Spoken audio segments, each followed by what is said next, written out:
Good morning, students of 8th standard. Since from a long period we haven't done history, geography, and civics. So today I will be teaching you lesson number 3, that is effects of British rule. Now, when the British were ruling India, that time the situation was totally different, and India was treated as a very poor country, and the British had taken over the whole power. Now, in this chapter, we are going to study about the Portuguese, Dutch, French, and the British. Okay. Now, the power struggle. All the European powers, including the Portuguese, Dutch, French, and British, entered the force for capturing the Indian market. The Portuguese gave bitter resistance to the British, but later they developed friendship with each other. That means the British and the Portuguese became friendly. Now the Britishers had to face oppositions from the French, Dutch, and many local rulers. Now the next topic is British and Marathas. The Marathas had a stronghold on the areas and around Mumbai, which was the prime center of the British in Western India. Now, Britishers tried to acquire nearly all the territorials, but the Maratha checked their expansion. It was after the death of Peshwa Mahadev Rao that they got entry in Maratha politics. And the Raghunand Rao, in his greed for the seat of Peshwaship, he joined hands with the British. Now, the Anglo-Indians, the first Anglo-Indian Maratha war. Now, 3 wars were fought between Marathas and the British during 1774 to 1818. As the Marathas fought unitedly, the British were defeated in the First Anglo-Maratha War. It concluded with Treaty of Salbai in 1782, and the Second Anglo War between Anglo and Maratha War in 1802. Bajirao II entered into subsidiary alliance with the British by the Treaty of Vasai. The Second Anglo-Maratha War took place in some Maratha Sardars opposed the treaty. Marathas were defeated in the war, the Third Anglo-Maratha War. The defeat of the Maratha led to the increase in interference of the British in the Maratha states. Bajirao II declared war against the British as he could not tolerate their interference. Then Daulat Rao Shinde. The capital of Mughal was under the control of Daulat Rao Shinde. General Lake defeated and captured him. Now the subsidiary alliance. In 1798, Governor General Lord Wellesley, with a view to bring the whole of India under the British rule, introduced the subsidiary alliance.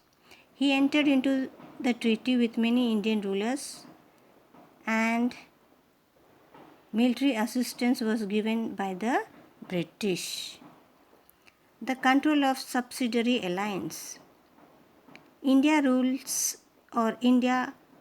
rulers should be kept or should keep the British army in their coat territory. They were to pay the company towards the maintenance of this force in cash, towards the territory being giving the equivalent amount of revenue. The rulers would not have alliance or go to war with the power without the mediations of the British. The ruler should accept British resident in their state. Then land revenue was the main source of income of the state. Then policy in the British period. British made a number of changes in the existing system to increase the revenue.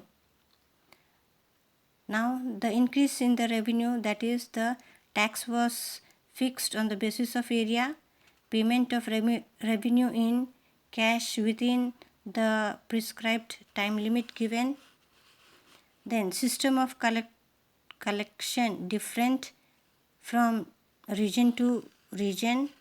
All this led to the exploitation of the farmers. Then consequence of the land revenue system. Now the British were collecting lots of land revenue from the farmers. Okay.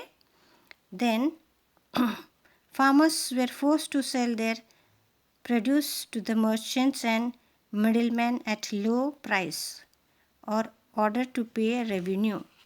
Farmers managed or they mortgaged land and became in debt to money lenders. They were forced to sell the land to pay debt, so they became bankrupt. The farmers were exploited by the government, landlords, merchants and money lenders. You can see the picture of Chhatrapati Pratap Singh. Okay, he was the Peshwa or the Peshwaship. Then Chhatrapati Peshwa Singh of Sardar, he ruled and he fought with the British and he also signed a treaty. And he was also appointed, that is the Grand Draft, as an officer to assist him in the state fair. Then we move on to the next page. We come about the dual government. Dual government means two types of government was there. Okay. Then we come across the decline of the parliamentary laws. In the next page you can see the parliamentary laws. Okay, the Bengal government came to be known as the Governor General, and in 1784 Pitt's India Act was passed. Then the East India Company in India in 1833 and 1853 new laws were being passed by the parliament to make certain changes in the works of the company. Then we go to the civil service. Now civil service, this is for the bureaucrats. Bureaucrats means for the people who own high positions. Now to strengthen the British rule in India, there was a need of bureaucrats. Okay, means highly learned person who can manage India. Then we go to the military and policy force, I already told you. Then judicial system, the British established a new judicial system in India on the basis of judicial system in England. That means the system which was in England, the laws and regulation that was adopted in India. Okay, I'll continue later.